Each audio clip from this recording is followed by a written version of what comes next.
দুর্ভাগ্যজনক হলে আজকে মনে কষ্টে বলতে হচ্ছে, আসলে আমরা বাঙালি, আসলে আমরা চুতিয়া জাতি একটা। আমাদের কোনো ব্যক্তিত্ব নাই, আমাদের কোনো নিজস্ব স্বকীয়তা নাই, মাথাটা উঁচু করে কথা বলার আমরা পারি না, সবসময় মাথা নিচু করে কথা বলি, কথা প্রসঙ্গে চলে আসে। আমাদের কথা ছিল ভারতের সঙ্গে আমরা চোখে চোখ রেখে কথা বলবো, এটাই ছিল জুলাই বিপ্লবের চেতনা।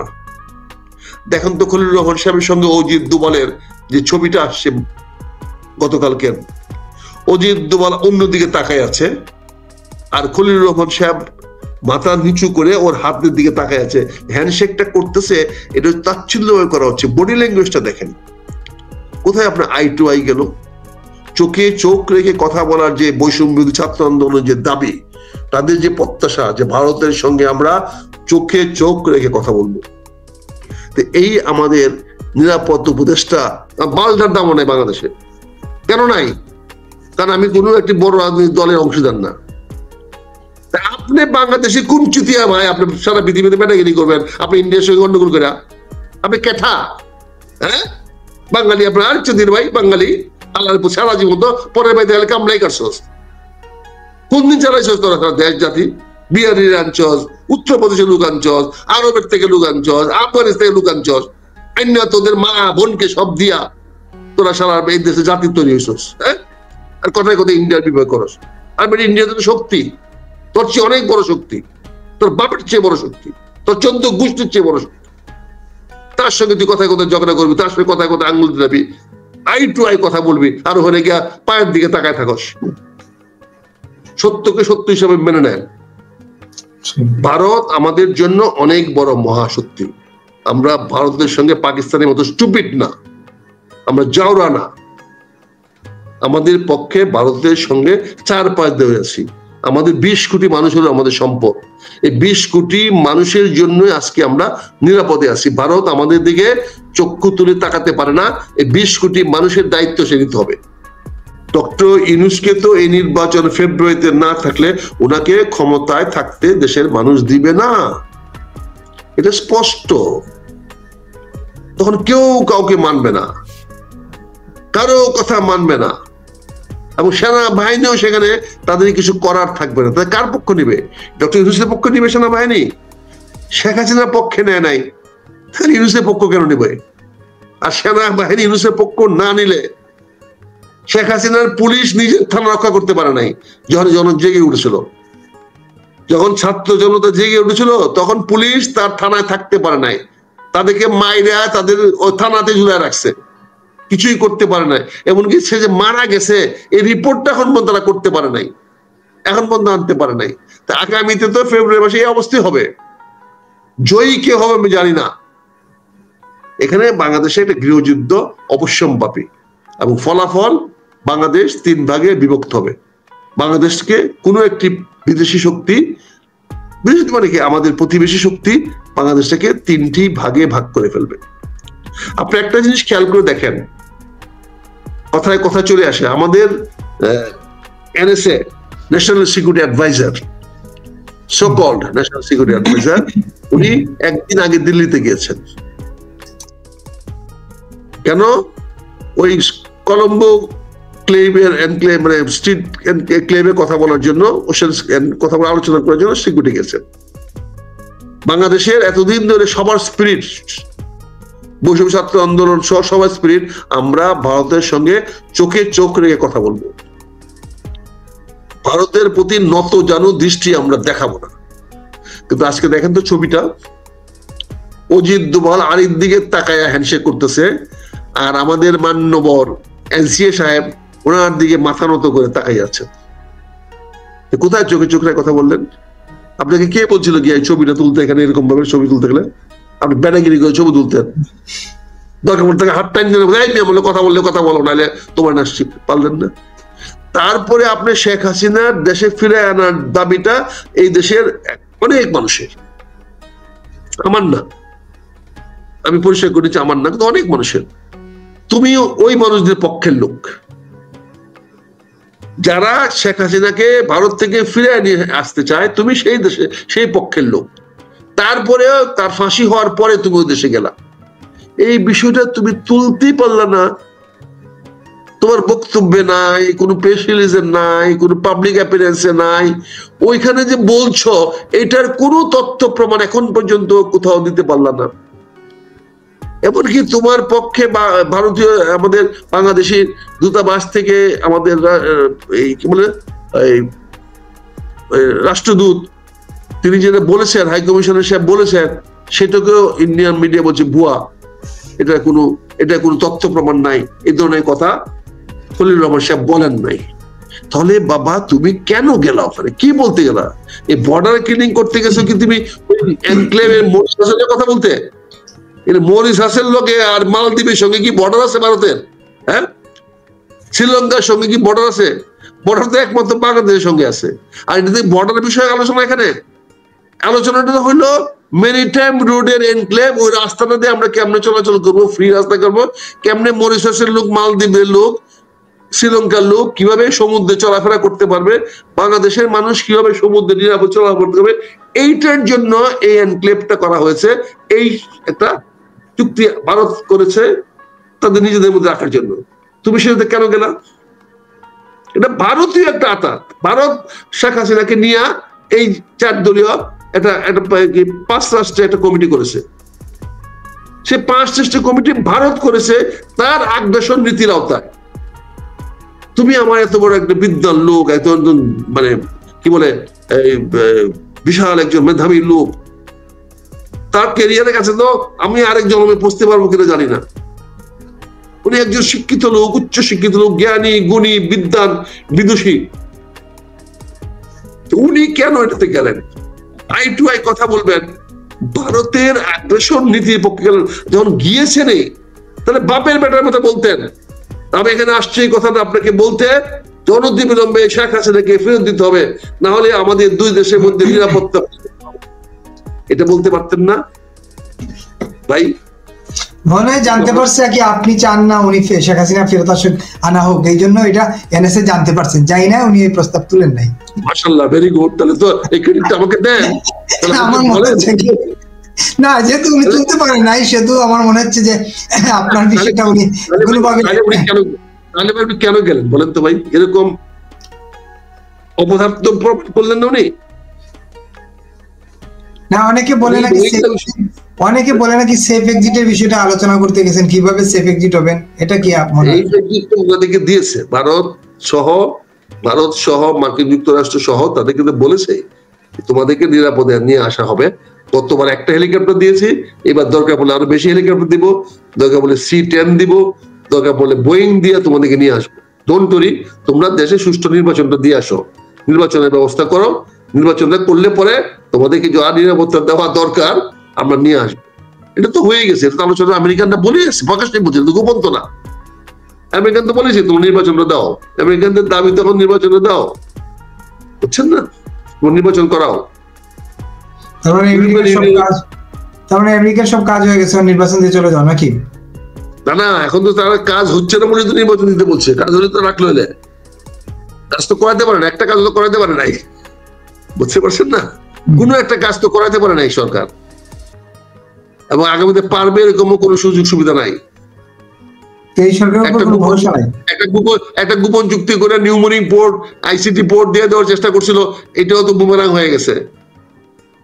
এটাও তো চট্টগ্রামে মানুষ ঢুকে গেছে, এটাও তো আর দিবে না, এটাও শেষ।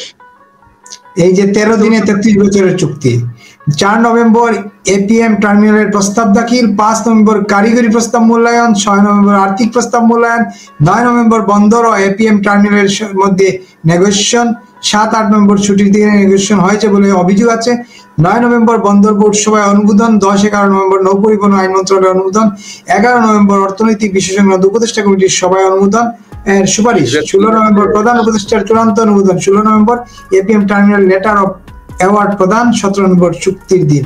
মানে কি এই যে দাম সব হয়ে গেল? আপনি করেছেন, সব করেন, এটা আপনারা করেছেন, আমি জানি না কত সত্য এই কথাটা, যারা প্রচার করছেন প্রকাশ করছেন এটা কোনো সত্য নাই, তবে এইটা জানি যে এই চুক্তি হবে না, জনগণ জেনে গেছে, ফসে গেছে, জনগণ বিপক্ষে চলে গেছে, ওই সবগুলোকে চুবায় মারবে নিউ পোর্টিং পোর্টে, বুঝছেন না, সবগুলো চুবা খাবে। যারাই যাবে দেশি বিদেশি যাও সব চুবা খাবে, কারণ আগামী সরকার যারাই আসবে কোন সরকারে এই চুক্তিটা মানবে না বলে ইতিমধ্যে তারা ঘোষণা দিয়ে দিয়েছে। তারা ইতিমধ্যে বলে দিয়েছে যে তোমার চুক্তি করার কোনো অধিকার নাই, তুমি চুক্তি ফুক্তি করো না। কাজে এটা সকল রাজনৈতিক দল বলে ফেলছে। কাজে বিদেশিরা এত বোকা না যে এই চুক্তি কথা বলার পরে তারা টাকা নিয়োজিত করবে। এটা ফরগেটেড। এই বিষয় নিয়ে যদি আলোচনা করতে চান তাহলে বিস্তারিত তথ্য নিয়ে আলোচনা করব। আপনি তথ্য নিয়ে আসেন, আমিও তথ্য দিয়া আপনার সঙ্গে দরকার বলে 1 ঘন্টা এইটার উপরে আলোচনা করবো। যে আলোচনা করবো। শেষ প্রশ্ন করে ফেলি, ওই যে আপনি বলছিলেন এনএসএ গেলেন দিল্লি, তাইলে কি ওনারা দিল্লি তোষণ নীতিতেই গেলেন কিনা, কি মানে দিল্লিকে তুষ্ট করে আমরা যতদিন চালাইতে পারি এরকম কিছু কিনা? আরে ভাইটা বুঝি না।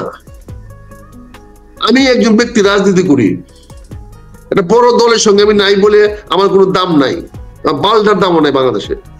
কেন নাই? কারণ আমি কোনো একটি বড় রাজনৈতিক দলের অংশীদার না। আপনি বাংলাদেশে কোন চুতিয়া ভাই, আপনি সারা পৃথিবীতে ব্যাটাগিরি করবেন, আপনি ইন্ডিয়ার সঙ্গে গন্ডগোল করে, আপনি কেঠা? হ্যাঁ, বাঙালি আপনার আর চুদির ভাই, বাঙালি আল্লাহর সারা জীবন তো পরের ভাই দেখলে কামলাই কাটছস। কোন দিন চালাইছস তোরা দেশ জাতি? বিহারির আনছস, উত্তরপ্রদেশের লোক আনছস, আরবের থেকে লোক আনছস, আফগানিস্তান থেকে লোক আনছস, অন্য তোদের মা বোনকে সব দিয়া তোরা সারা এই দেশে জাতি তৈরি হয়েছস। হ্যাঁ, আর কথায় কথায় ইন্ডিয়ার বিভয় করস। আর ইন্ডিয়াতে তো শক্তি তোর চেয়ে অনেক বড় শক্তি, তোর বাপের চেয়ে বড় শক্তি, তোর 14 গোষ্ঠীর চেয়ে বড় শক্তি। তার সঙ্গে তুই কথায় কথায় ঝগড়া করবি, তার সঙ্গে কথায় কথায় আঙুল দিবি, আই টু আই কথা বলবি, আর ওখানে গিয়া পায়ের দিকে তাকায় থাকস। সত্যকে সত্য হিসাবে মেনে নেন। ভারত আমাদের জন্য অনেক বড় মহাশক্তি। আমরা ভারতের সঙ্গে পাকিস্তানের মতো স্টুপিড না, আমরা জাউরা না। আমাদের পক্ষে ভারতের সঙ্গে 4 ধরে আছি।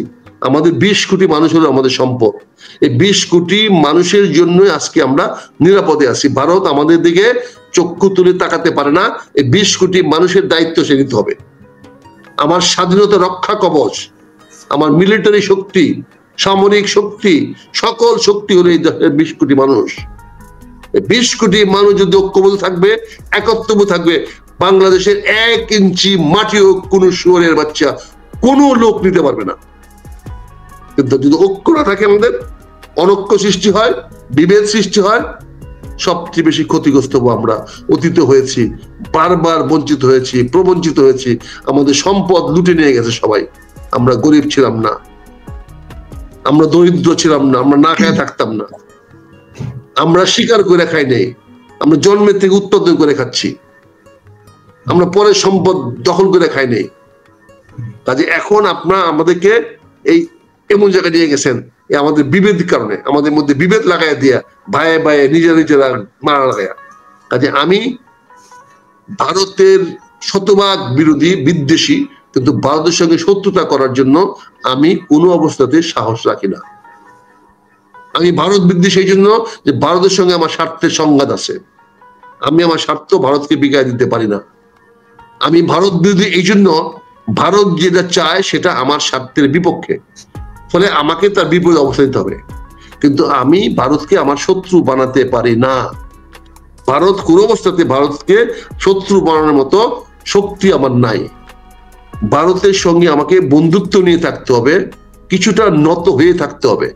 এটাই আমার ভাগ্য, এটাই আমার রাজনৈতিক অবস্থান, এটাই আমার ভৌগোলিক অবস্থান। এটাকে অস্বীকার করার ক্ষমতা আমাদের নাই।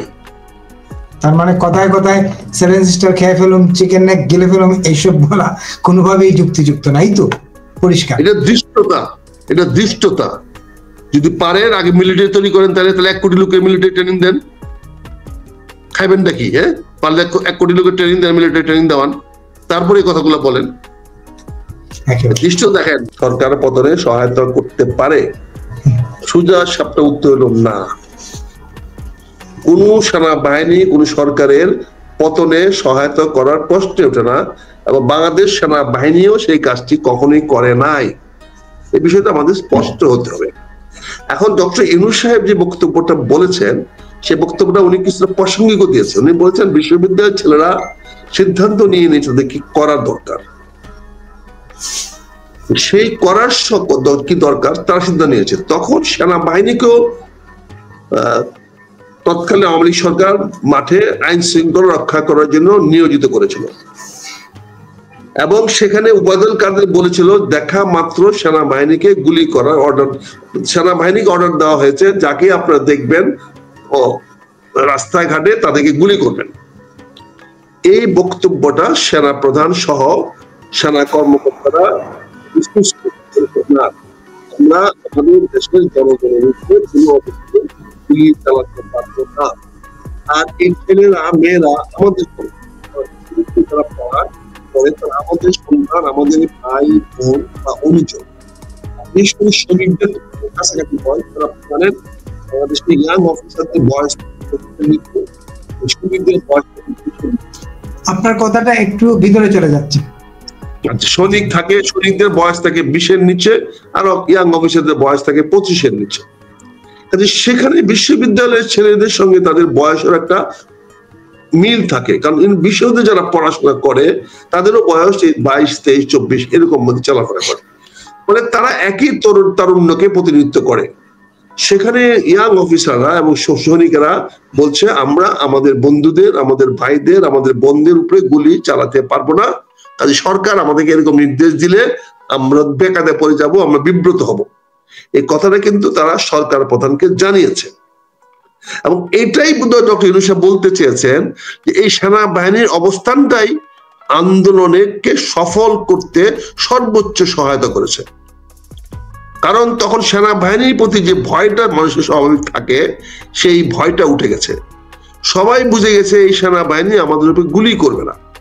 কাজে এখানে সেনাবাহিনীর এই ভূমিকাটা সেদিন জনগণের পক্ষে, ছাত্রদের পক্ষে, বৈষম্যদের পক্ষে নেওয়াটা ছিল একটা যুগান্তকারী পদক্ষেপ এবং সেই পদক্ষেপটার পিছনে অবশ্যই দেশপ্রেম, জনগণের প্রতি তাদের, জনগণকে নিরাপদ দেওয়ার যে তাদের ইচ্ছা সেটাই প্রকাশ পেয়েছে। তারা অত্যন্ত বলিষ্ঠভাবে জনগণের নিরাপত্তা নিশ্চিত করেছে। তারা বলছে রাস্তায় জনগণের উপরে তারা গুলি চালাবে না এবং এইটাতে তাদের প্রচন্ড দেশ, অর্থাৎ যদি এই ছেলেগুলা মারা যেত, গুলি করতো, তাহলে দেশে হয়তো আরো বিশৃঙ্খলা বড় হতো, এমনকি সশস্ত্র বাহিনীর ভিতরে হয়তো গন্ডগোলটা বিস্তার হয়ে যেতে পারত।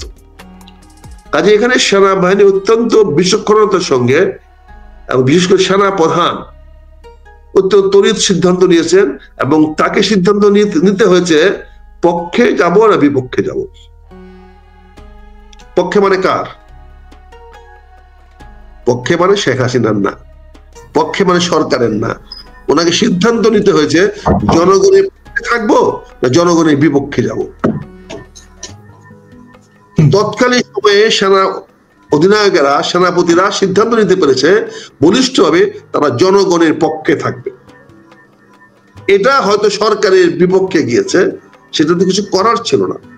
ওই সময় সরকারকে ক্ষমতায় রাখাটা কারো পক্ষে সম্ভব ছিল না এবং জনগণের কল্যাণের পক্ষেও ছিল না, জনগণের স্বার্থের পক্ষে ছিল না, দেশের স্বার্থ ছিল না। ফলে জনগণের পক্ষে সেনাবাহিনী অবস্থান নিয়েছে। তারপরেও কিন্তু সেনাবাহিনী শেখ হাসিনাকে স্থানান্তর করতে, দেশান্তর করতে সম্পূর্ণ সহযোগিতা করেছে এবং পরে তাকে দেশের বাইরে অত্যন্ত মানে নিরাপদে পাঠিয়ে দিয়েছে। কাজে আমি মনে করি ডক্টর ইউনূস সাহেব আজকে আইসা সেনাবাহিনীর সামনে কথা বলতে গিয়ে সেটাই তার সামনে মনে হয়েছে অগ্রাধিকার প্রাপ্ত বক্তব্য।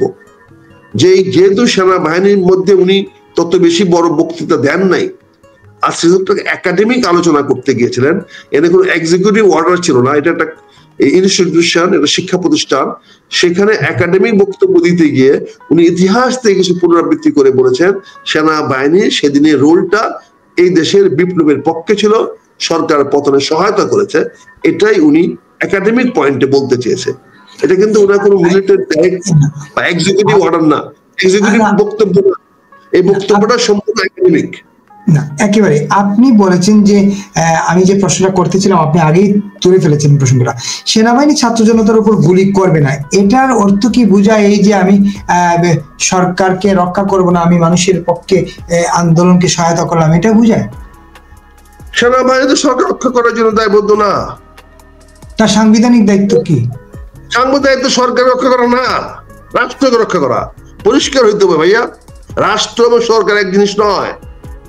সেনাবাহিনী সংবিধানের 62 ধারায় প্রতিষ্ঠিত হয়েছে, যাদের মূল দায়িত্ব হলো রাষ্ট্রকে রক্ষা করা, রাষ্ট্রের সার্বভৌমত্ব রক্ষা করা, এবং যদি সরকার বেসামরিক প্রশাসনকে সহায়তা করতে বলে তাহলে সহায়তা করা, বেসামরিক প্রশাসনকে সহায়তা করা। তার অর্থ কোনো অবস্থায় সরকারকে রক্ষা করা না। যদি কেউ মনে করে সামরিক বাহিনী সরকারকে রক্ষা করবে, তাহলে তারা সেনাবাহিনীকে মিসইউজ করার চেষ্টা করছে, অপব্যবহার করার চেষ্টা করছে, এটাই বুঝতে হবে। কারণ সেনাবাহিনী কোনো অবস্থাতেই সরকারের কোনো তল্পিবাহক বাহিনী নয়, এটা রাষ্ট্রের বাহিনী, এটা রাষ্ট্রের সম্পদ। সশস্ত্র বাহিনী রাষ্ট্রের সশস্ত্র বাহিনী। তার মানে আপনি বলছেন যে এইটা, এই গুলি, আপনি যেটা বলছেন যে প্রধান উপদেষ্টা বলছেন এই যে গুলি না করার সিদ্ধান্ত, এটাই তাদের সহায়তা। সহায়তা না, এগুলি যদি তারা গুলি করতো তাহলে কি বিপ্লব সফল হতো? বলেন। সেনাবাহিনী যদি বলতো, কাজে সেনাবাহিনী তো সরকারি পক্ষ নেয় নাই, রাষ্ট্রের পক্ষ নিয়েছে, জনগণের পক্ষ নিয়েছে। না, তাহলে সেনাবাহিনীর কাজ হচ্ছে সংবিধান রক্ষা করা, স্বাধীনতা সার্বভৌমত্ব রক্ষা করা, এবং সরকারকে, সংবিধান রক্ষা করা মানে তো সরকারকে রক্ষা করা। সংবিধান রক্ষা সরকার রক্ষা কি? যদি না, সংবিধান রক্ষা, সে শপথ করেছে সংবিধান রক্ষা করবে। সংবিধান তো, সরকার তো পরিবর্তনশীল, সে তো সরকারের অধীন, তাই না? না, সরকারের অধীন সে না। যতক্ষণ পর্যন্ত সাংবিধানিক সরকার সে ছিল ততক্ষণ পর্যন্ত সে তো তাকে রক্ষা করেছে। তাকে তো কেউ হত্যা করতে দেয় নাই, তাকে কেউ মারতে দেয় নাই, সে একজন মন্ত্রীকে মারতে দেয় নাই, হত্যা হতে দেয় নাই, একটি সরকারকেও তো সে ক্ষতিগ্রস্ত করতে দেয় নাই। সে দায়িত্ব পালন করেছে এবং তাদেরকে নিরাপত্তা দিয়েছে, নিরাপদে ক্যান্টনমেন্টে নিয়ে আসছে, সবাইকে, সকল মন্ত্রীদেরকে নিয়ে আসছে। সে তো সরকার, কিন্তু সরকারকে টিকিয়ে রাখা তো দায়িত্ব না। সেই দায়িত্বটা সে সেনাবাহিনী অত্যন্ত দক্ষতার সঙ্গে, বিচক্ষণতার সঙ্গে করেছে। আর সাংবিধানিক ভাবে সংবিধান রক্ষা করবে, আর সংবিধানে যেই সরকার আসবে সাংবিধানিক ভাবে সেই সরকার রক্ষা করবে। কাজে এখানে তো সাংবিধানিক ভাবে সরকার প্রতিষ্ঠিত হয়েছে। বর্তমান সরকারকে তো সাংবিধানিক ভিত্তি দিয়েছে বাংলাদেশের সুপ্রিম কোর্ট, উচ্চ আদালত। এই সরকারকে সংবিধানের 106 আর্টিকেল অনুযায়ী এই সরকারকে ডক্ট্রিন অফ নেসেসিটি হিসেবে সরকারকে বৈধতা দিয়েছে সাংবিধানিক সরকার হিসাবে।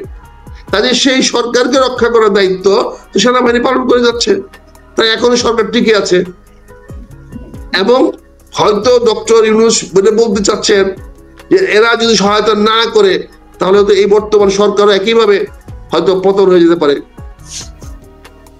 কাজেই সরকারকে সহায়তা করা মানে সাংবিধানিক ভাবে যতদিন পর্যন্ত আপনি সরকার থাকবেন তাদেরকে অবশ্যই সহায়তা করবেন।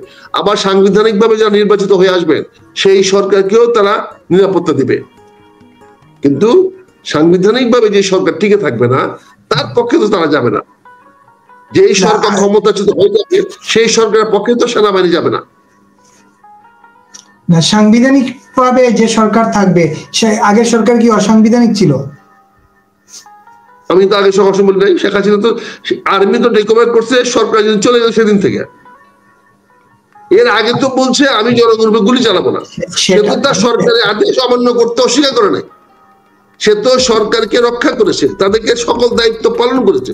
সে শুধু বলেছে যে আমরা জনগণের উপরে গুলি চালাবো না। একেবারে পরিষ্কার। সরকার তো টিকতে পারে না, সে সরকারের ব্যাপার। সরকার চলে গেছে, পদত্যাগ করছে, পদত্যাগ বলে ঘোষণা দিছে, তাকে হেলিকপ্টার দিয়ে বলছে কোথায় যেতে চান, আমি ভারত যেতে চাই, উনাকে এয়ারফোর্সে হেলিকপ্টার দিয়ে ভারতে পাঠিয়ে দিয়েছে। একটা গুরুত্বপূর্ণ প্রশ্ন তুলছেন যে সরকার যতক্ষণ ছিল ততক্ষণ সরকারকে রক্ষা করেছে। ওই দিন বিকেলেই তো সেনাপ্রধান বলেছিলেন যে দেশবাসী আপনারা চিন্তা করবেন না, আপনাদের জানমাল রক্ষার দায়িত্ব আমার। জানমাল কি আসলে রক্ষা করা গেল?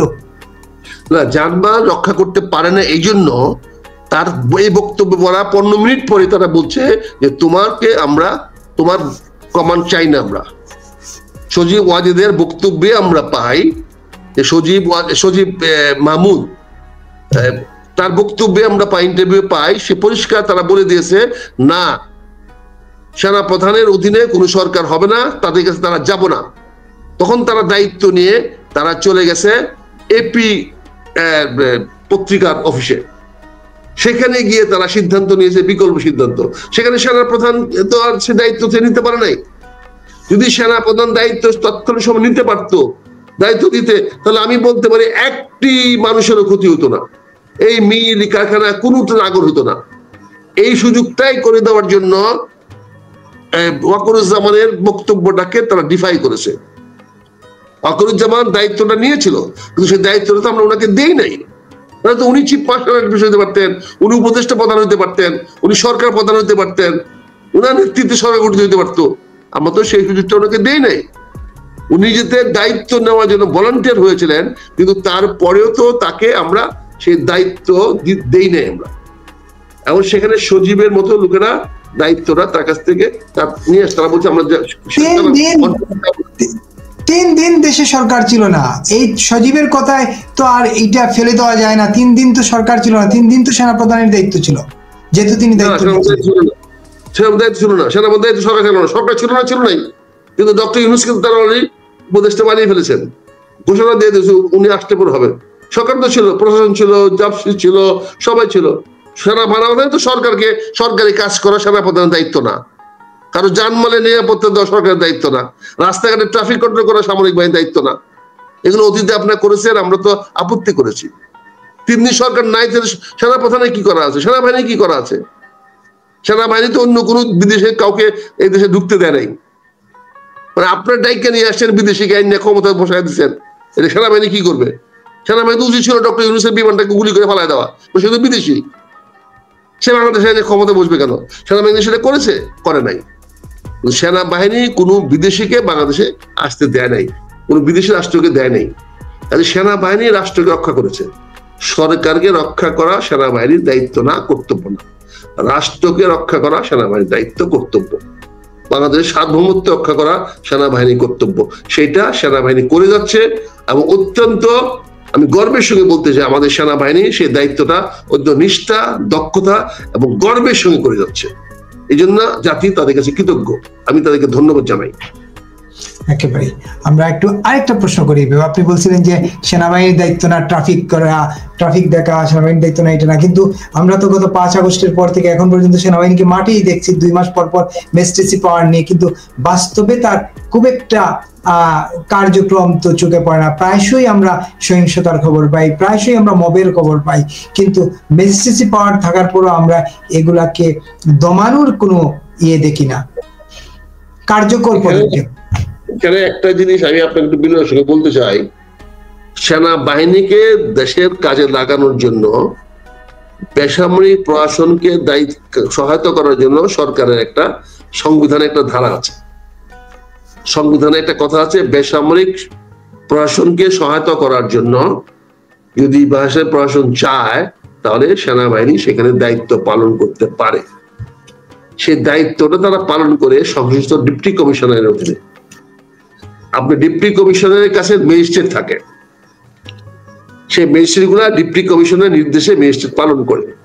কিন্তু আজকে বিচার ব্যবস্থা আলাদা হয়ে যাওয়ার পরে ডিসির অধীনে যে ম্যাজিস্ট্রেট থাকে, তাদের বিচারিক ক্ষমতা নাই। তারা বড় জোর একটা ওই মোবাইল কোর্ট চালাতে পারে এবং 6 মাসের জেল দিতে পারে বা 10,000 টাকা জরিমানা করতে পারে, কিন্তু বিচারক আদালত তার চেয়ে বেশি দেওয়ার ক্ষমতা তাদের নাই। এখন সেনাবাহিনী যখন গিয়েছে, তখন এতগুলা ম্যাজিস্ট্রেট তো নাই যে সেনাবাহিনী যেখানে যাবে, সেনাবাহিনী তো কোনো কর্তৃত্ব নাই, কর্তৃত্ব হবে ম্যাজিস্ট্রেটের, এবং সেই কর্তৃত্ব পাবে ডিসির কাছ থেকে।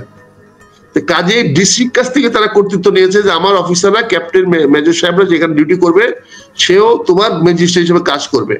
এই ম্যাজিস্ট্রেট পাওয়ারটা তারা নিয়েছে, কিন্তু চূড়ান্ত নির্দেশ তো দিতে হবে ডিসিকে। ডিসিকে বলতে হবে তাকে ধরেন, মারেন, কাটেন, জেলে ঢুকান, কি করবেন সেটা বলতে হবে। সেনাবাহিনী ওই ম্যাজিস্ট্রেটকে প্রোটেকশন দেবে যে আপনার নির্দেশটা পালিত হবে, কিন্তু ম্যাজিস্ট্রেটের নির্দেশটা তো আসবে ডিসি সাহেবের কাছ থেকে। সেই জিনিসটা তো আমরা বুঝি না। সেই জিনিসটাতে আমরা ডিসি সাহেবরা এখন কি করব? DC is a very powerful post, DC is not a simple একটা পোস্ট। ডিসিকে আমরা অনেক ক্ষমতা দিয়েছি, অনেক পাওয়ার ইমপ্লাইজ। কমপ্লিট গভর্নমেন্টের যা ক্ষমতা আছে, সকল মন্ত্রণালয়ের যত ক্ষমতা আছে, ওই একটি জেলাতে একজন ডিসি সেই ক্ষমতা প্রয়োগ করতে পারে। এটা আপনি শুনতে আমার খারাপ লাগতে পারে বা আশ্চর্য মনে হতে পারে, কিন্তু এটা ডিসি বাংলাদেশের সকল মন্ত্রণালয়ের কর্তৃত্ব তার কাছে আছে। সে যে কোনো মন্ত্রণালয়ের যে কোনো কর্মকর্তার উপরে সে খবরদারি করতে পারে।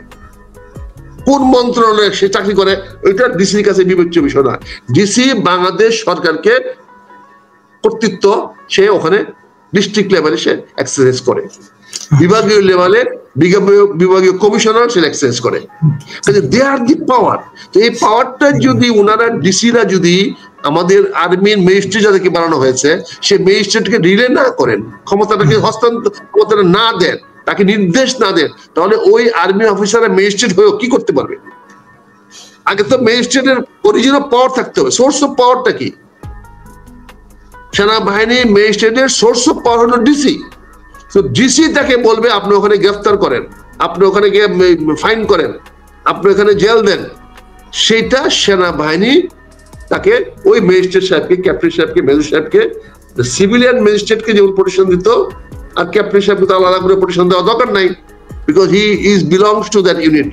কাজে এইটা হলো আপনারা যদি এই জিনিসটা করে ফেলেন, আমরা যদি গোলমেলে করে ফেলে। আরেকটা প্রশ্ন করি আপনাকে, আরেকটা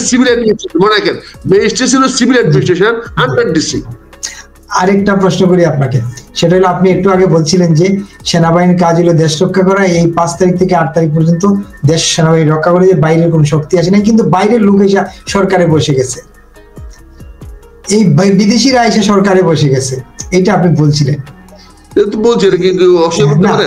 না না, আমি তো অস্বীকার করছি, আমার বক্তব্য হলো যে বসে গেছেন, আপনি বসাইছেন, আপনার বসাইছেন।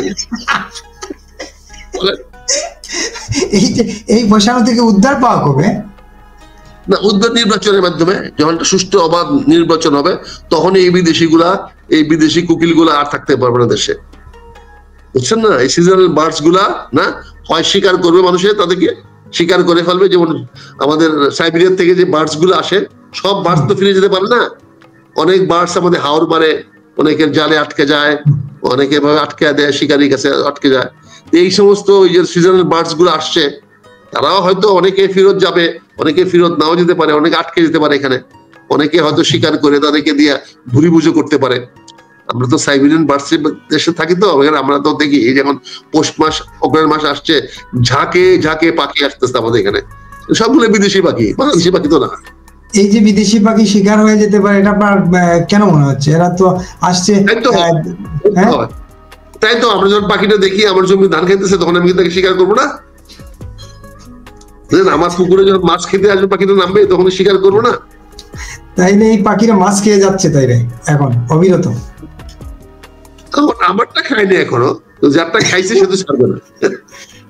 কিন্তু এই যে দেশের মাছ তো খেয়ে ফেললো, তাদের প্রতি নাই, আমার তো নেই, কিন্তু যাদের জমিতে খাচ্ছে, যাদের ফসল নষ্ট করতেছে, তারা তো সেই পাখি শিকার করেও ফেলতে পারে না। কিন্তু এই যে মনে করেন দেশেরটা তো খেয়ে ফেলতেছে, এই যে বন্দর টন্দর সব চুক্তি করে ফেলতেছে, মাত্র 5 দিনে বন্দর চুক্তি হয়েছে।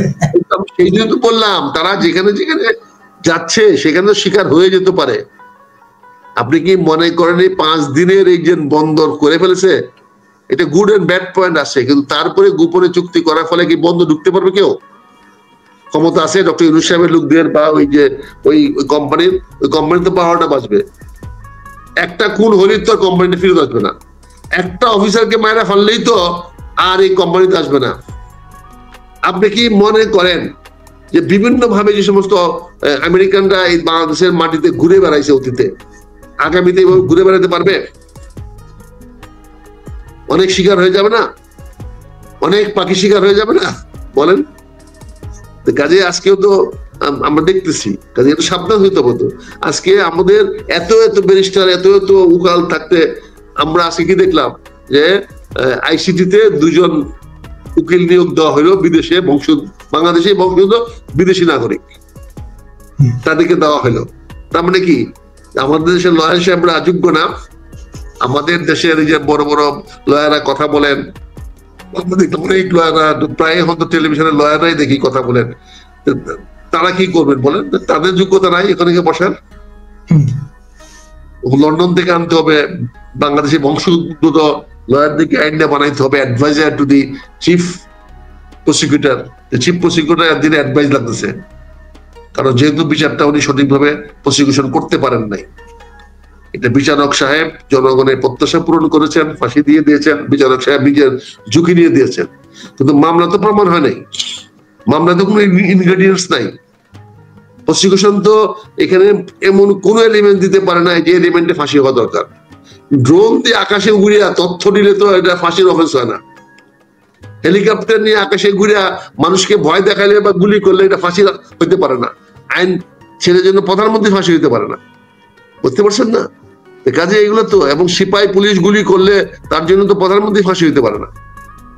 প্রধানমন্ত্রী তাদের বিরুদ্ধে অ্যাকশন না নিলে, যেটা বারবার বলা হয়েছে, তুমি you could not control atrocity, অর্থাৎ তুমি সহিংসতা বন্ধ করতে পারো নাই। তাহলে সহিংসতা যদি হেলিকপ্টার দিয়ে গুলি করলে যে অপরাধ হয়, তাহলে সহিংসতা হবে কেমনে? এই যে আজকে প্রধান উপদেষ্টা আরো বলেছেন যে সেনাবাহিনীকে আগামী নির্বাচনে সহায়তা করতে হবে, সাহায্য করতে হবে।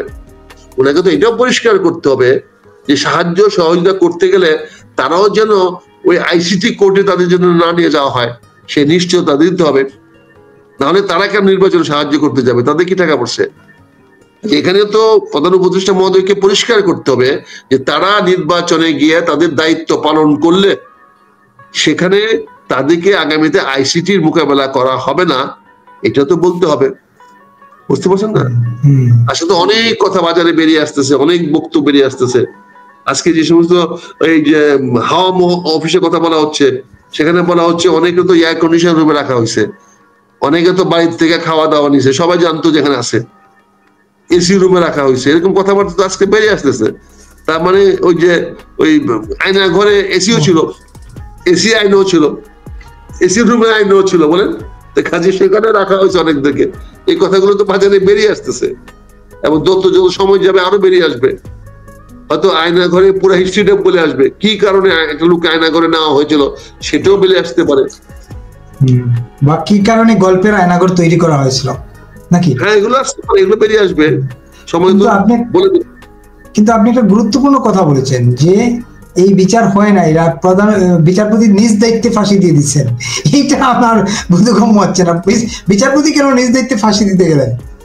কি করবে? নাহলে জনগণের বুঝতে পারবে না। সে যদি ফাঁসি না দেয় জনগণ তারা ছাড়বে?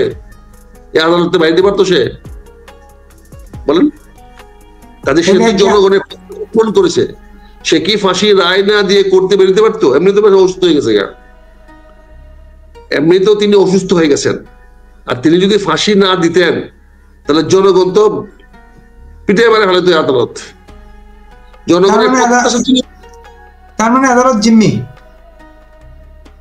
আদালত জিম্মি বলছি না, আমি বলছি জনগণের প্রত্যাশা পূরণ করেছেন। জিম্মি তো বলে নাই, আমি বলছি আদালত জনগণের প্রত্যাশা পূরণ করেছেন, কিন্তু আদালতে প্রসিকিউশন যারা করেছেন তারা আদালতের সামনে অকাট্য প্রমাণ দিতে পারেন না। এটা প্রমাণিত, এটা দেখা গেছে, সবাই দেখা যাচ্ছে। এটা যারা প্রসিকিউশনে ছিল তারা বক্তৃতা দিয়েছে, কিন্তু তারা তথ্য উপাত্ত এবং মামলার প্রমাণ করার জন্য যা যথেষ্ট তা দিতে পারে নাই। এটা আমার কথা না, জাতিসংঘও বলেছে যে তোমরা বিচার করেছো কিন্তু বিচারটা আমাদের কাছে স্বচ্ছ মনে হয় নাই। এবং আরো বলেছে যে প্রাণদণ্ড দেওয়াটা, মৃত্যুদণ্ড দেওয়াটা তাদের পলিসির মধ্যে পড়ে না, এটা বলেছে। আমেরিকান এমবেসির থেকে আমেরিকান প্রেস রিলিজে তাই বলা হয়েছে, আমেরিকানরা বলেছে, অনেক মিডিয়া বলেছে, ইন্টারন্যাশনাল ক্রাইসিস ম্যানেজমেন্ট তারাও বলেছে যে এটাতে দেশের অশান্তি আরো বাড়বে, রাজনৈতিক বিভেদ আরো বৃদ্ধি পাবে, রাজনৈতিক মানে প্রতিহিংসা আরো বৃদ্ধি পাবে। এটা তো অনেক মানুষই ভাবতেছে। কাজে ফাঁসিটা তো এখন না দিয়ে তো উপায় ছিল না। জনগণের প্রত্যাশাটা তো যে কোনো কারণে হোক শেখ হাসিনার পক্ষে ছিল না, এখন নাই।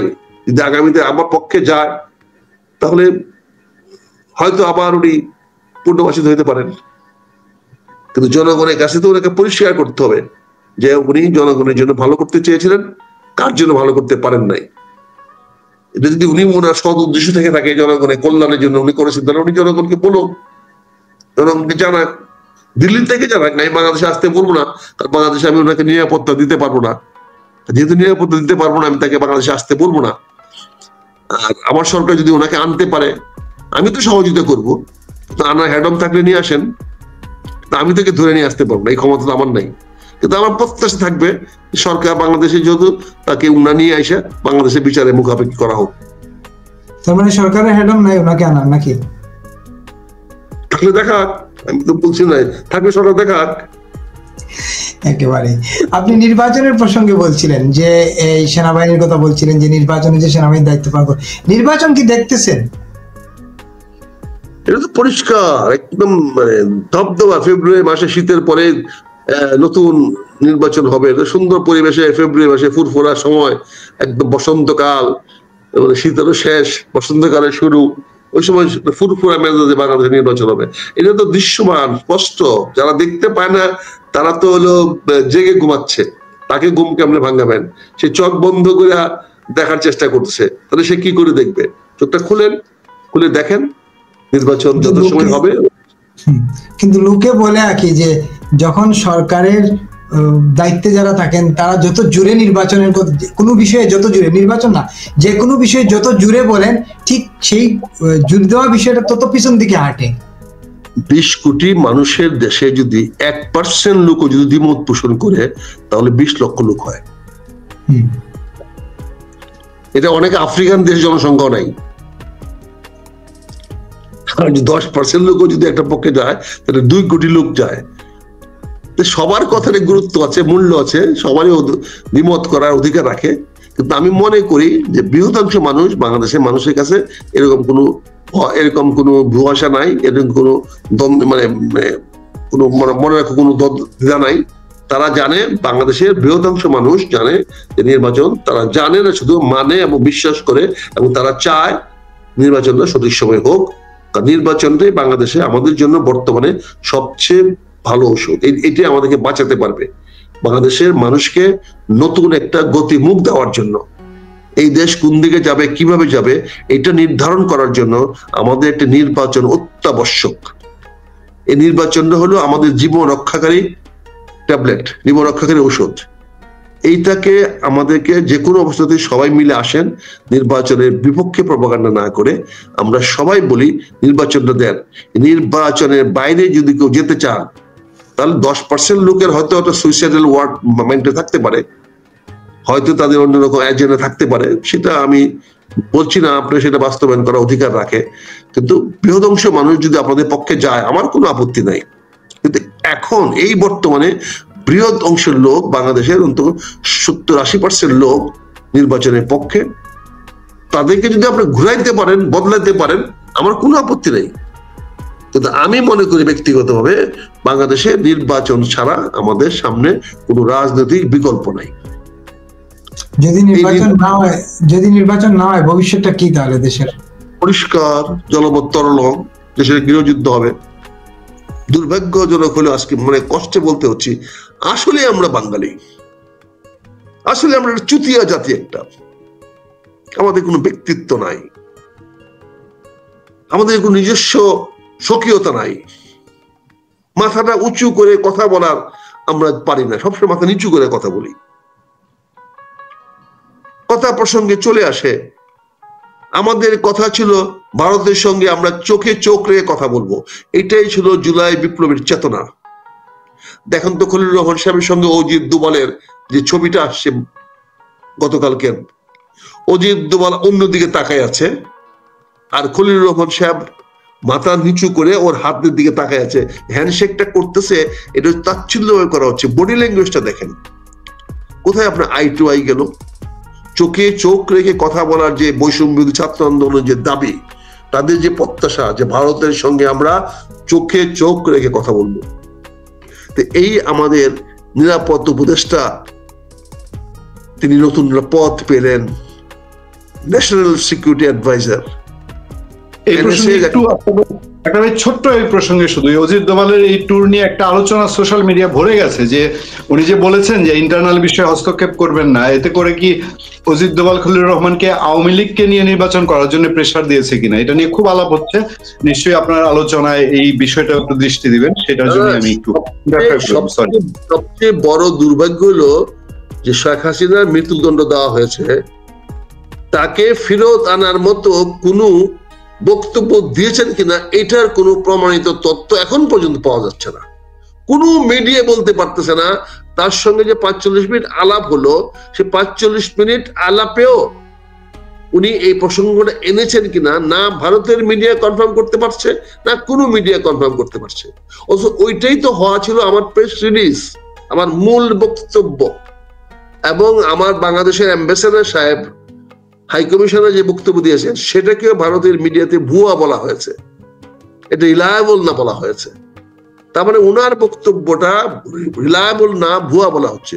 অথচ অজিত দোভাল বলেন না স্পষ্ট করে যে শেখ হাসিনাকে ফেরত আনার জন্য উনি ওনার পক্ষ থেকে যতটুকু চাপ দেওয়ার দরকার উনি অজিত দোভালের কাছে সেই চাপটা দিয়েছেন। উনি তো ন্যাশনাল সিকিউরিটি অ্যাডভাইজার NSA হয়েছেন। পৃথিবীতে NSA পোস্টটা এখন অনেক বেশি আপগ্রেডেড, সে NSA পর্যায়ে উনি চলে গেছেন এখন। সে NSA যদি এই বক্তব্যটা দেন আর উনি যদি আই টু আই কথা বলতে পারেন না, উনি যার সঙ্গে হ্যান্ডশেক করছেন সেই ভদ্রলোক তার দিকে তাকাচ্ছে না। ছবিটা দেখেন না আপনি, একজন ভদ্রলোকের সঙ্গে আপনি হাত মিলাচ্ছেন, সেই ভদ্রলোক আপনার দিকে তাকাচ্ছে না আর আপনি মাথাটা নিচু করে। আনফরচুনেটলি দুবারের চেয়ে আপনি একটু লম্বা বেশি, এটা হতে পারে যে আপনার মাথা নিচু করতে হয়েছে আপনার, কারণ আপনি একটু দুবারের চেয়ে দেখা গেল যে দুবারের চেয়ে একটু লম্বা বেশি, একটু স্বাস্থ্যসম্মত একটু বেশি বড়, তো এই জন্য হয়তো আবার মাথাটা নিচু করেছেন। কিন্তু মানুষ কিভাবে দেখবে? এই জন্য আমরা বললাম যে আসলে অ্যাজ এ হোল বাঙালির চরিত্র আমরা এক ক্যারেক্টার অফ হিপোক্রেটস। আমরা জাতীয় নেতাদের বলেন, সকল পর্যায়ে বলেন, প্রতিটা লোকের কথায় দেখবেন এক ধরনের কিরকম ছেলে মেয়ে, একটা অদ্ভুত জাতীয় নেতৃত্বের একটা বন্ধাত্ব চলছে। আজকে আমরা অত্যন্ত আশাহত হয়েছি সুপ্রিম কোর্টের কাছ থেকে। উনি যে রায়টা দিলেন সেটা অসম্পূর্ণ রায় এবং এটা অনেকটা বলা যায় যে এটা রহস্যপূর্ণ রায়। এই রায়টা বাংলাদেশের রাজনীতিকে আরো বেশি জটিল করবে, আরো বেশি সন্দেহের বীজ বপন করবে।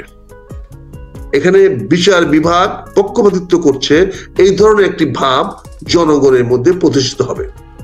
এটা তো প্রত্যাশিত ছিল না। এখন থেকে, আজ থেকে কেন কার্যকরী হতে পারবে না? বিচারের রায় কি 2 মাস 3 মাস 6 মাস পরে কার্যকরী হয়? বলেন, বিচারের তো রায়টা তো কার্যকরী আজ থেকেই, সেটা পরবর্তী অ্যাডমিনিস্ট্রেটিভ কারণে দেরি হইতে পারে। তাহলে কি আপনি তত্ত্বাবধায়ক সরকার প্রচলন হোক কিন্তু ডক্টর ইউনূস ক্ষমতায় থেকে যাক, এটাই চাচ্ছেন?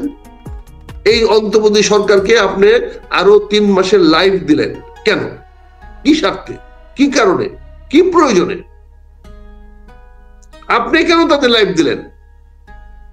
আপনি কি মনে করেন আজকে যদি বলতেন যে পরবর্তী নির্বাচন তত্ত্বাবধায়ক সরকারের মধ্যে হবে, তাহলে তো এই সরকারকে রূপান্তরিত হতে পারতেন, তত্ত্বাবধায়ক সরকার কেমন রূপান্তরিত হবে?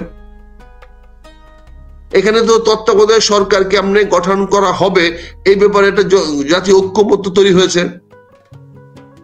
এবং সেই জাতীয় ঐক্যমত্য এখন নির্ভর করছে আগামী গণভোটের উপরে, কিন্তু তার উপরে প্রেসিডেন্সিয়াল অর্ডার হয়ে গেছে। তাহলে উনি ওটাকে রেফারেন্স আনলেন না কেন? ওনার চোখের আড়ালে সেটা কি করে চলে গেল? প্রেসিডেন্সিয়াল অর্ডার রেফারেন্সটা উনি কেন আনলেন না? কাজেই কেন জানি না আমরা একটা গুলামি স্বভাব আছে আমাদের মধ্যে। আমরা কেন জানি সবসময় কারো না কারো কাছে সেজদা দিতে চাই, কারো কাছে মাথা নত করতে চাই। আমরা কেন জানি নিজে মাথা উঁচু করে দাঁড়ায়া কথা বলার সাহস আমরা হারিয়ে ফেলেছি। সকল পর্যায়ে আমাদেরকে তেল দিতে হবে, তেল মালিশ করতে হবে, যে কোনো জিনিস আমাদেরকে তোয়াজ করতে হবে। মানে আমরা কোথায় যাবো? আর পরিবেশ এমন সৃষ্টি হয় আপনি একাও পারবেন না, একা কিছু করলেও পারবেন না, তখন আপনি বলবেন হ্যাঁ আপনি কারো কাছে চাইবেন না, কারো কাছে নত হবেন না, তাহলে আপনার কি করে সম্ভব হবে? অন্তত আমাদের জন্য, আমাদের উপকারের জন্য, দেশের জন্য, মানুষের জন্য আপনি কিছুটা নরম হন। ফলে আমাদেরকে কিছুটা নরম হইতে হয় জনগণের কল্যাণের জন্য, জনগণের কে উৎসাহিত করার জন্য, জনগণের পাশে দাঁড়ানোর জন্য। তবে যাই হোক, আমি কথাটা শর্টকাট করি। পূর্ণিয়া, তোমার বিষয়টা নির্বাচন অনিশ্চয়তা, আমি অত্যন্ত দৃঢ়তার সঙ্গে বলছি নির্বাচনে কোনো অনিশ্চয়তা নাই। নির্বাচন যথাসময়ে হবে, ফেব্রুয়ারি মাসের প্রথম দিকে হবে। এতদিন একটা আশঙ্কা ছিল তত্ত্বাবধায়ক সরকারের হবে, এখন স্পষ্ট হয়ে গেল এই নির্বাচনটা ডক্টর ইউনূস সাহেব দিয়ে যাবেন। ইতিমধ্যে জাতিসংঘ, মার্কিন যুক্তরাষ্ট্র তাদের অবস্থান পরিবর্তন করেছেন। তারা এবং ভারত সহ সবাই এখন ডক্টর ইউনূসের নির্বাচনের এজেন্ডাকে সমর্থন দিচ্ছেন এবং তারাও চাচ্ছেন যে ডক্টর ইউনূস নির্বাচনটা দিয়ে ক্ষমতা হস্তান্তর করে দেশে গণতন্ত্রের পথকে সুগম করে দেওয়া হোক। পরবর্তী ধাপ কি হবে না হবে সেটা তারা ডিসাইড করবে।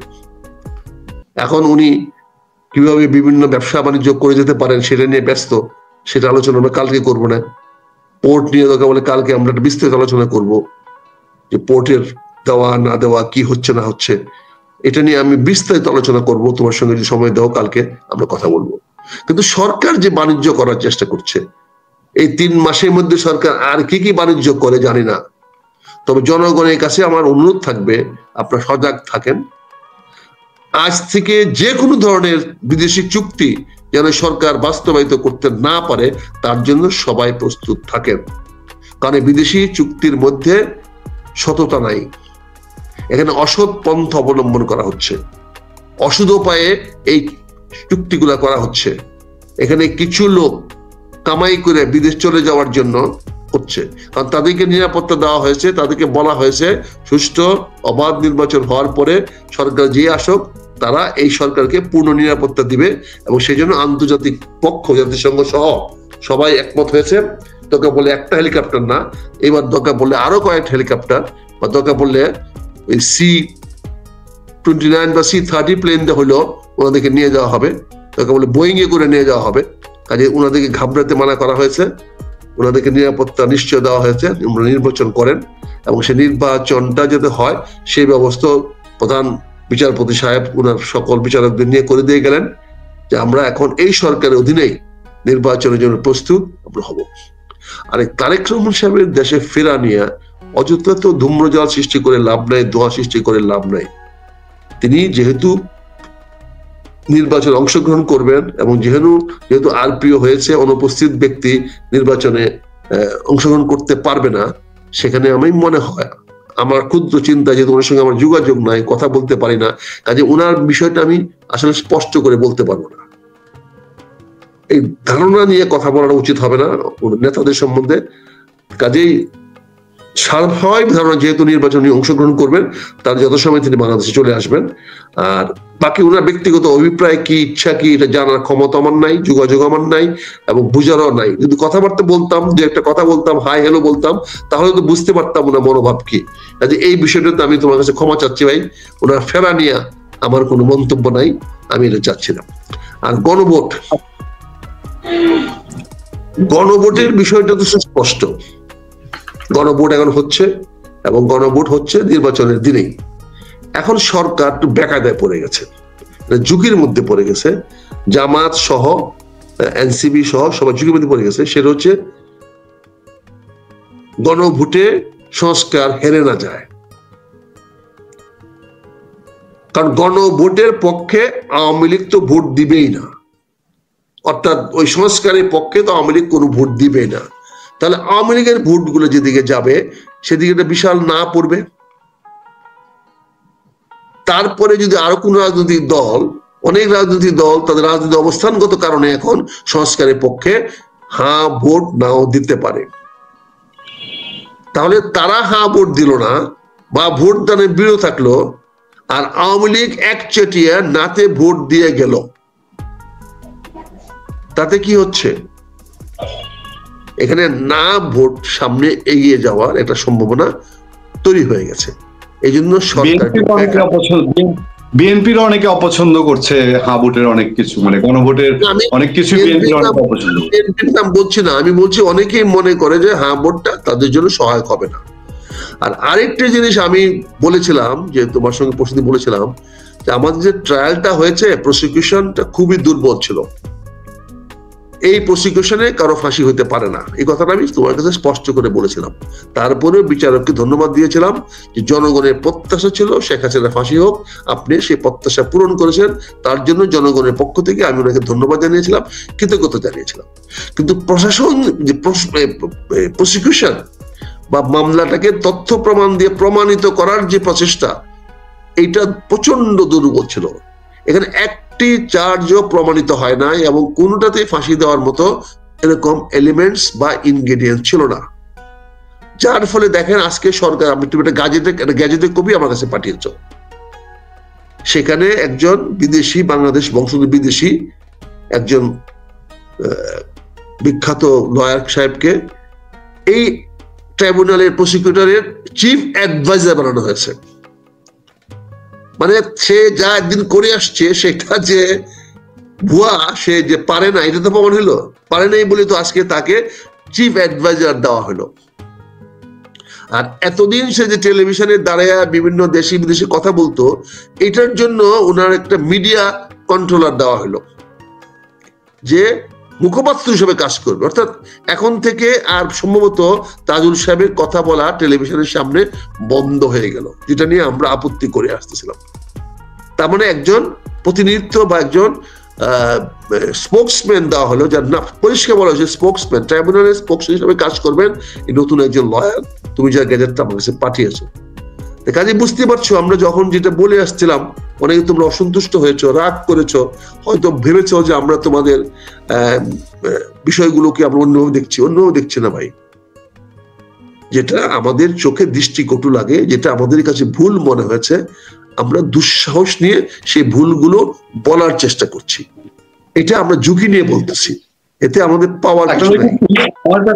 আমার কাছে খুব ইন্টারেস্টিং লাগলো যে আপনি চিঠিটায় দেখবেন যে চিঠিটা দেওয়া হয়েছে যে আমাদের দেশে মানুষের এত অভাব, ওনারা সব খালি বিদেশি লোক আনেন, যে এই মন্ত্রণালয় বাংলাদেশি কি বিষয়ক মন্ত্রণালয়ে বাংলাদেশি বংশোদ্ভূত ব্রিটিশ আইনজীবী জনাব আফজাল শামী সৈয়দ আলীকে আন্তর্জাতিক অপরাধ ট্রাইব্যুনালের চিফ প্রসিকিউটরের স্পেশাল প্রসিকিউটোরিয়াল অ্যাডভাইজার হিসাবে এবং বাংলাদেশি বংশোদ্ভূত ব্রিটিশ ব্যারিস্টার মোহাম্মদ সাইফুদ্দিন খালেক, মানে বাংলাদেশি বংশোদ্ভূত ব্রিটিশ মানুষ, খলিল রহমান সাহেব ব্রিটিশ, তারপর আমাদের আলী সাহেব, সব আমেরিকান ব্রিটিশ মানুষজন, মানে বাংলাদেশে কি এতই অভাব?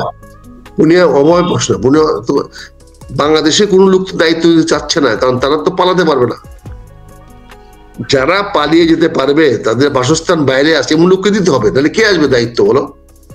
এই খলিল রহমান কি থাকবে বাংলাদেশে? এই আশিক কি বাংলাদেশে থাকবে? এই যারা আছে তোমার এই যে আমাদের বিভিন্ন উপদেষ্টা, প্রধান উপদেষ্টা বা অন্য উপদেষ্টা সাহেবরা, এরা কয়জন, 2-1 জন বাংলাদেশে থাকতে পারে, বাকিরা কি সবাই থাকবে বাংলাদেশে বলো? কাজে এরা তো ডক্টর আলী রিয়াজ তো চলে যাবে, কাজে এমন লোককে দিতে নিয়ে এসে দিচ্ছে যে ভাই তোরা আপাতত কাজটা করে দিয়ে যা আমাদেরকে, তারপরে তোরা তোদের বাড়ি চলে যাস। কাজে আমি আর তোমার কথা বাড়াবো না আজকে, কারণ আমি এখন একটু পুনে এর সঙ্গে যাবো একটু কথা বলতে, বিপুল স্টকে যাবো, বিপুল স্টক বসে আছে। তবে আমি পরিশেষে তোমাকে অনুরোধ করব, দেশের জনগণ নির্বাচনের প্রস্তুতি নিয়ে নিয়েছে, তোমরা নির্বাচনকে অনিশ্চয়তার দিকে ঠেলে দিও না। নির্বাচনটা যাতে হয়, এই নির্বাচনটাই বাংলাদেশের সবচেয়ে বড় মহা উৎসব বা মহা ঔষধ। এই মহা ঔষধটা যদি দিতে পারো, এটাই হবে বাংলাদেশকে বাঁচিয়ে রাখার জন্য সবচেয়ে প্রয়োজনীয় ঔষধ, সেটা হচ্ছে নির্বাচন। এই নির্বাচনটার পক্ষে আমি, এবং নির্বাচনটাকে সফল করার জন্য যা কিছু করার দরকার আমি জান প্রাণ দিয়ে করতে রাজি আছি। আর এখানে আমার সরাসরি যদি নির্বাচন করছি না, আমার কোনো সরাসরি স্বার্থ নাই, ফলে আমি নির্বাচনটাকে সফল করার জন্য, আমি যেহেতু বলছি নির্বাচনটা আমাদের জীবনকে বাঁচিয়ে রাখার জন্য, বাংলাদেশের আর্থ সামাজিক রাজনীতির একটা পথ তৈরি করে দেওয়ার জন্য, নতুন একটা গতিপথ তৈরি করে দেওয়ার জন্য এই নির্বাচনটা অত্যাবশ্যক। কাজে আমি নির্বাচনের পক্ষে, নির্বাচনটা যেভাবেই হোক নির্বাচনটা করাতে হবে, করে একটি সুষ্ঠু রাজনৈতিক বন্দোবস্ত তৈরি করতে হবে। এটা আমরা কারো পক্ষে যাক বা বিপক্ষে যাক, কিন্তু একটি সুষ্ঠু রাজনৈতিক বন্দোবস্ত আমাদেরকে অবশ্যই তৈরি করতে হবে। এটার জন্য দ্রুত সময় চলে যাচ্ছে, আমাদের হাতে এখন 3 মাসের চেয়ে কম সময় আছে। এই সময়ের মধ্যে আমাদের এটা সমাপ্ত করতে হবে। কাজে আমি সবার কাছে অনুরোধ করব, নির্বাচনে অনিশ্চয়তা কথাটা আপনারা আর কেউ বলেন না, বলে জনগণকে বিভ্রান্ত করার চেষ্টা করেন না।